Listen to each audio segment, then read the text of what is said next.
Greetings and welcome to the Halloween edition of the Sliders Review. And I'm here today to talk to you about House of Nine. This movie came back out in 2004, and I remember I watched it on YouTube around 2010ish.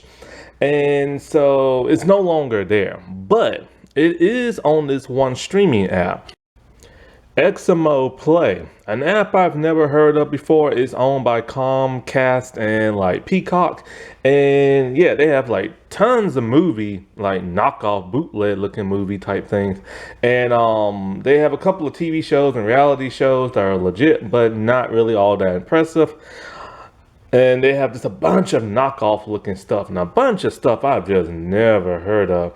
But you can find this movie here and it's 100% free.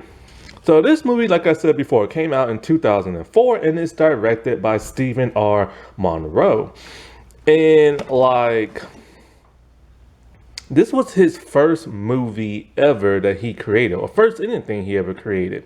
And he's best known for Spit on Your Grave. It's another horror-ish type movie where a person got assaulted and she seeks out revenge.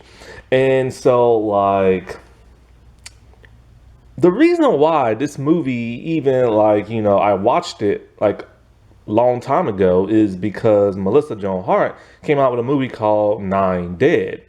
And when I was researching that on Wikipedia, this popped up. And so I'm like, okay, Nine Dead, House of Dead. Did she rip this movie off? No, not really. Technically, she ripped off not Scream, but Saw 2.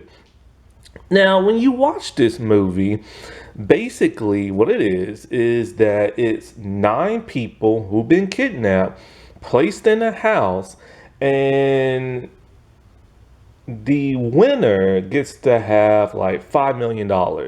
But in order to get that, they have to be the last person standing, meaning they have to kill the other person. And I know what you're thinking. I clear my throat. I know what you're thinking. Like, this is ripping off Saw 2, right? A bunch of people in the house, they're dying, this and that. And like the sole person gets to like survive and be like the winner. Well, not really. See, this movie came out in 2004. Saw 2 came out in 2005. So if anything, Saw 2 ripped this movie off. However, what about Saw 1? Well, Saw 1 came out in 2004. So they would have made House of Nine and Saw 1 at the same time. However, Saw 1 was put out in a festival in January of 2004, and this movie came out in the festival in March of 2004. So maybe, just maybe, they watched that movie, wrote up a script, and like filmed it in like 2 months and tried to bust it out. That's one possibility, but I seriously doubt that. But then again, this movie looks cheaply made. It's just a mansion with people in it and stuff like that. So it's a possibility that they saw Saw 1, wrote it and directed it really, filmed it really fast, and then created this one. It's a possibility, but maybe not. Like, who knows? You know what I'm saying? So that's a lot of people's misconception that they always assume this movie ripped off Saw 2. But it's the other way around, which is really fascinating. Now, of course, which is the better movie? Well, Saw 2. See, this movie is a psychological thriller and everything. And the concept and the synopsis is like great, you know what I'm saying? It's like Big Brother meets Saw movies, right? The only problem is you don't play a game and there are no traps. For the most part, this movie is alright, pretty good. It's just not great. It's not like, oh my god, like I can't wait, like, to see what's gonna happen and who's gonna kill who, like that. It's a little dull and a little bland. That's why it has a 38% on Rotten Tomatoes. See, the reason why this movie's not great, not spectacular, and not like, the movie of the year is because of the pacing. It's a 90-minute movie and it takes 50 minutes just for one person to die. And when that person dies, it's by mistake. Then it takes about another 5 minutes for somebody to actually die. And so in that 50 minutes, basically, what it is just a house full of people arguing with each other. That's it. Like, that's literally it. And then after that 55-minute mark, then that's when all the killing starts. And it happens so randomly.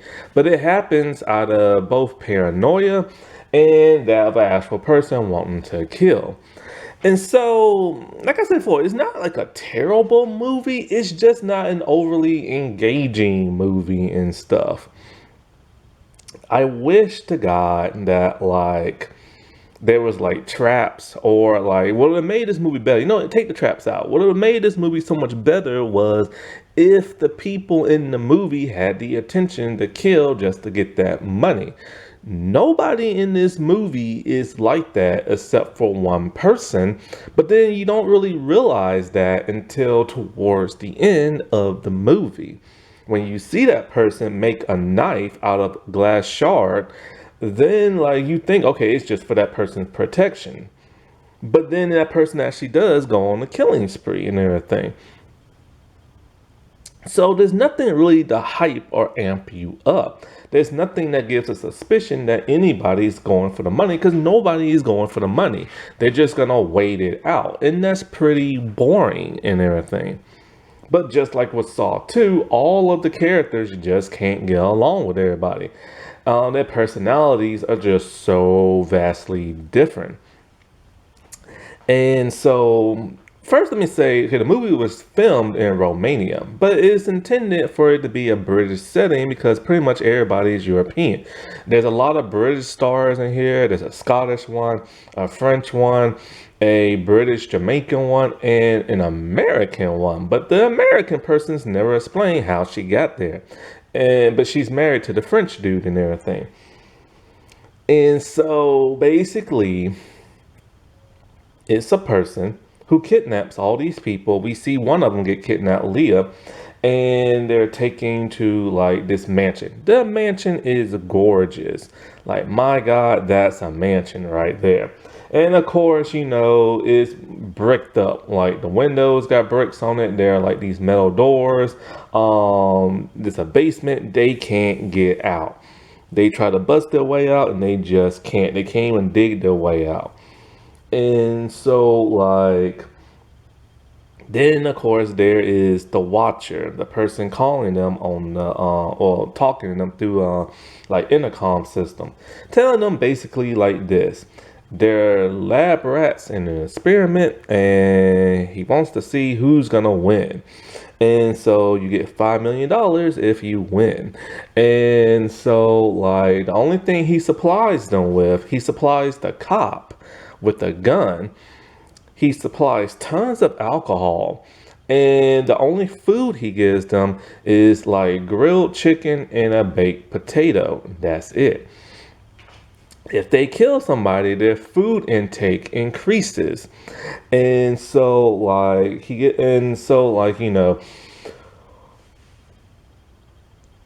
tells them plain and simple, and after you hear from me, like this time, you ain't hearing from me no more. We never see what the watcher's face look like or anything like that.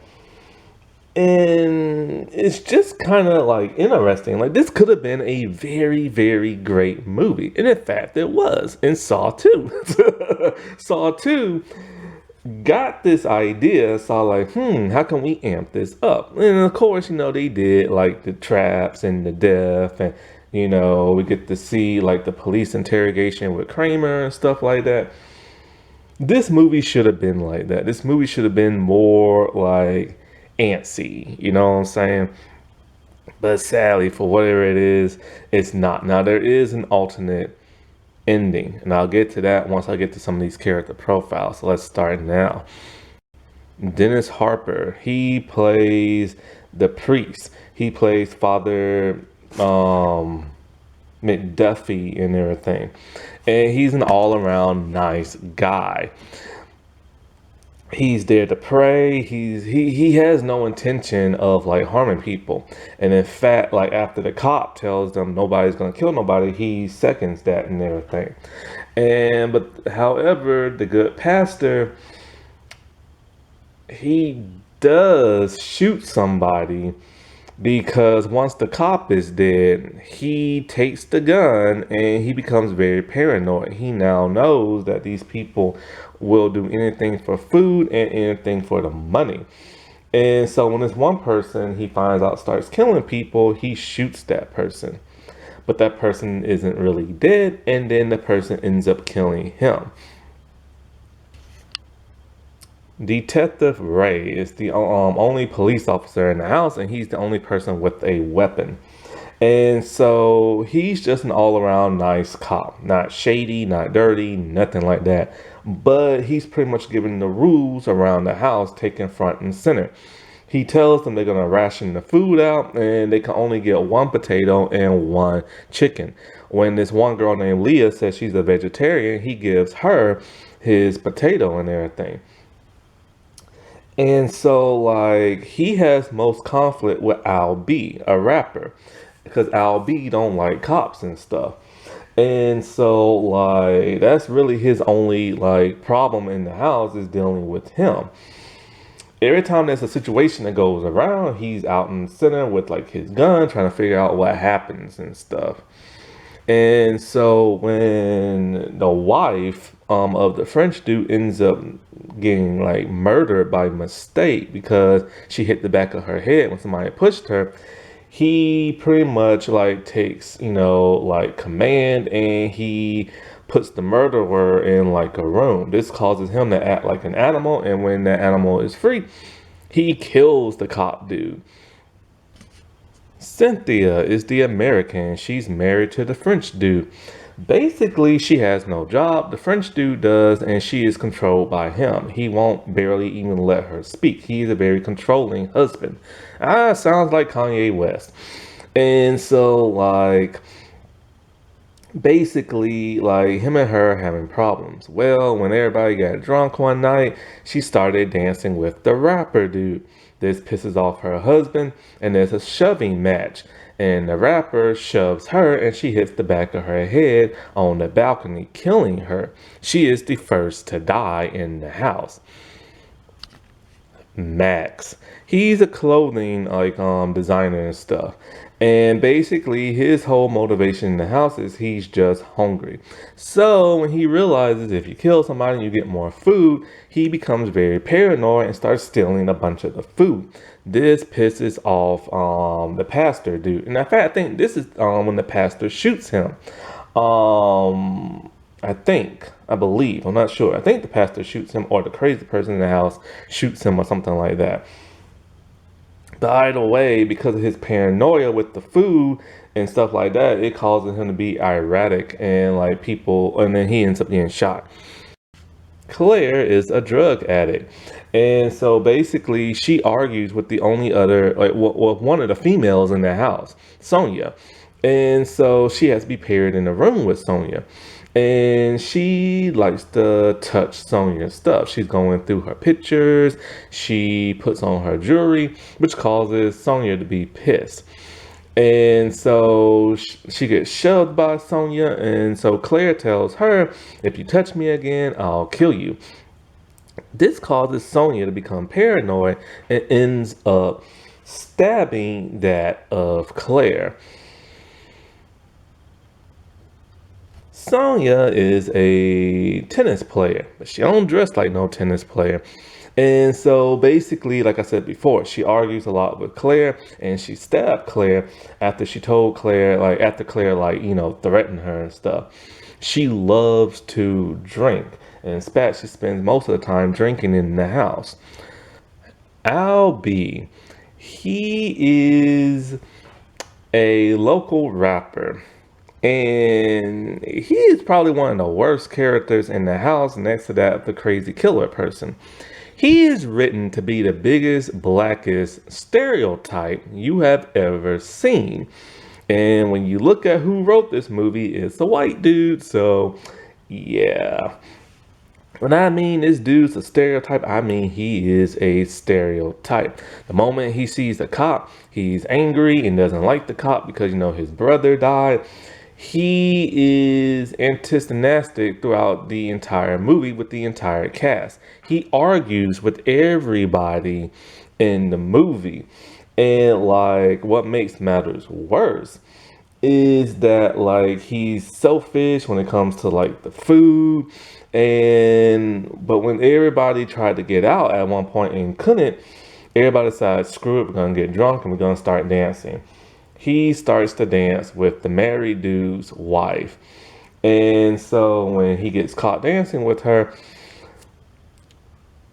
that's when the shoving match started, and he pushed the wife and everything. She hit the back of her head. It was a complete mistake. But the cop, who don't like him because Al B don't like him, decide to lock him in a room and basically starve him. The moment he is locked in the room, he turns into a psychopath. He turns into a animal. He's just banging on the door. He's screaming and hollering the entire time. They made him seem so unlikable in this movie, and just a huge stereotype. So he's like a caged animal. Then when they talk about, oh, you can't starve him and everything, so like he's all like, okay, fine. He grabbed like a crumb and tossed it to Al B. Like, this is all you get. The pastor decided this was inhumane, so the pastor opened up the door and gave him some food. This is when Al B becomes more of a stereotype. He pushed open the door really hard, knocked the pastor out the way. Then he picked up a metal pipe and went towards the cop. And he beat him to death with that pipe. So he not only killed the wife by mistake, but he killed the cop on purpose. And then it's made to seem like he killed him in rage. Because after he killed him, he looked at his body and was all like, oh my God, what did I do? And everything. And so like I'm like, dude, you make him ghetto, you make him so angry, and you make him the first killer in the house, and then you make him like this angry killer person. This was so stereotypical, but then again, it's 2004, and also it's created by white people. So, yeah. And so basically after that, he just keeps to himself. But then the French dude who's married to the woman comes to like, give him alcohol and food. And he's all like, man, that was a mistake. What happened to your wife and this and that. Well, at some point in time, it's revealed he is hung. And so it's like, well, who did it? Well, it's obvious who did it. It was the French husband. The French husband is the one who made a knife out of shard glass. He hid it, and I thought it was for his own protection. But then I thought to myself, no, wait, hold up. He's too controlling and everything. And he just looks like a psychopath. Well, he decides after his wife dies, he goes completely insane. He takes her lipstick, he puts it on his lips, and he kisses the mirror constantly. Then he starts dancing around like a woman and everything. Then he goes on his killing spree. Just all of a sudden just goes on the killing spree.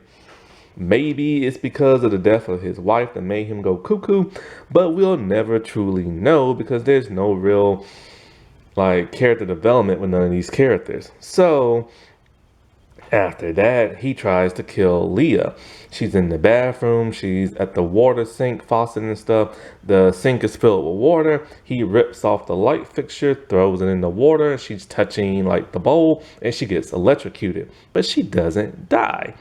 Then he kills the pastor. He kills that of Sonia. And like I said before, he hung Al B. And so then he's happy. He's dancing on the table talking about, where's my money? Let me out. I've killed everybody.